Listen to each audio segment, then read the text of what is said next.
جو درویش دنیا کو دکھانے کی غرض سے اچھا لباس پہنے وہ درویش نہیں بلکہ راہ سلوک کا رہزن ہے۔ جو شخص کامل ہوتا ہے وہ کبھی دوست کا راز پاش نہیں کرتا۔ مجلس میں جب آؤ جہاں خالی جگہ ملے بیٹھ جائے۔ نیک بزرگوں کے کلمات اکثیر کی خاصیت رکھتے ہیں۔ جو درویش خواہشی نفسانی سے پیٹ بھر کر کھانا کھائے وہ نفس پرست ہے، درویش نہیں۔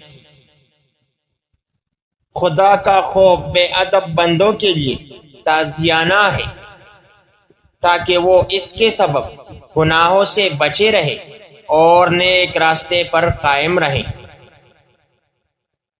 جو آدمی دعائیں مانگتا نہیں اللہ تعالیٰ اس کی دعا قبول نہیں فرماتا۔ جو شخص محبت کا دعویٰ کرے اور تکلیف کے وقت فریاد کرے وہ محبت میں صادق نہیں بلکہ کاذب اور دروغ گو ہے۔ درویشی میں راحت نہیں بلکہ دنیا کی مصیبتوں میں مبتلا رہنا ہے۔ جو آدمی دعائیں مانگتا نہیں اللہ تعالیٰ اس کی دعا قبول نہیں فرماتا۔ درویشی میں سب سے مشکل کام یہ ہے کہ رات کو فاقہ سے رہے تاکہ معراج کو پہنچے۔